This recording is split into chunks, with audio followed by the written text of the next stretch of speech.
Don't you hate packing? I hate packing. Now, my wife, she's so organized. 2 weeks out ahead of time, she's laying out her clothes. She organizes what she's gonna wear each day. She has everything alphabetized and all laid out. I can't stand it. Me, I'm a last minute guy. 10 minutes before we're due to crack out the door, that's when I start to pack. That's when I start to organize. Now, it drives her insane. That's just the way I am. Now, you know this guy Noah, the guy with the ark and the animals and all that? Well, he had this kid named Shem. He pronounced a special blessing on this guy Shem. Now, Shem turned out to be a great-great-grandfather of this guy named Abraham. And God called Abraham to go on a trip. But he didn't tell Abraham where he was actually meant to be going. Abraham just said, okay, I'll go. Now God said, this is what I will tell you. You will be blessed. You're going to go into this country away from your family, away from everyone you know, but I'm going to bless those you bless and I'm going to curse those you curse. The whole world is going to be blessed through you.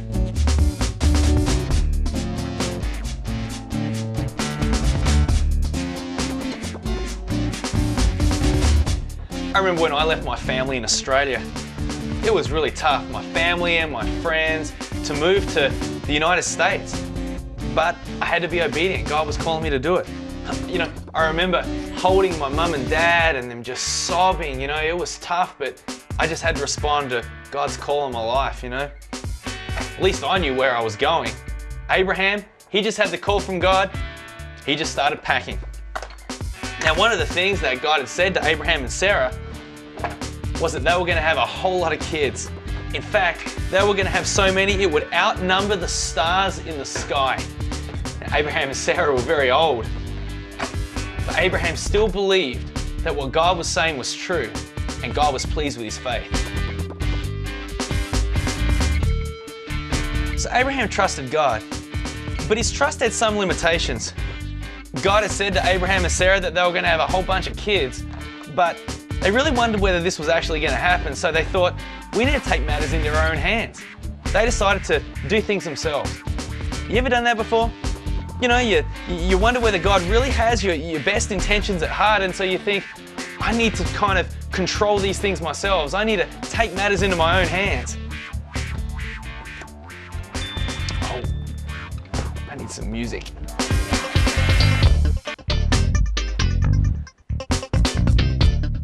So when Abraham's 99 years old, his wife Sarah's about 90, God comes and speaks specifically to them about having a baby. Can you imagine? Your great-grandparents, they sit you down and they say, we have an announcement. Abe, do you want to tell them? No, Sarah, you tell them. Okay. We're having a baby. I mean, this is crazy. I mean, even when God spoke to Abraham and Sarah about it, even they laughed. But sure enough, a year later, they had a little boy and they named him Isaac, which incidentally means laughter.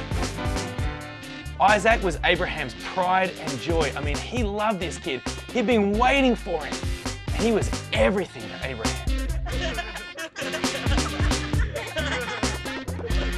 When Isaac was a little older, God called Abraham to go on another trip. He called him to go and sacrifice to God. This time, God called him to sacrifice not an animal, but his own son. He called him to go up to the land of Moriah, up to the mountains, and sacrifice Isaac. Can you imagine?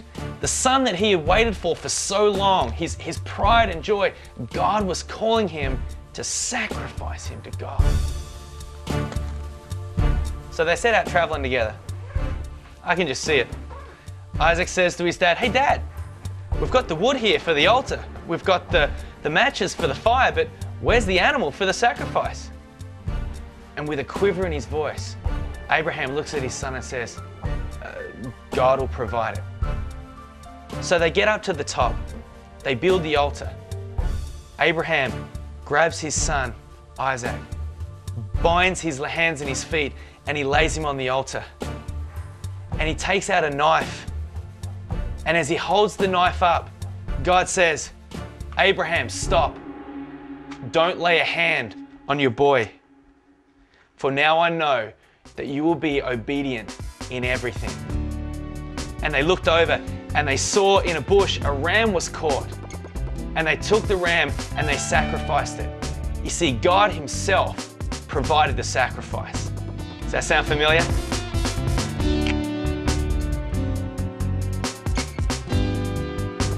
So God found in Abraham a man that would be obedient no matter what. When I think about traveling and I'm packing, I think about Abraham, a man who responded to the call of God.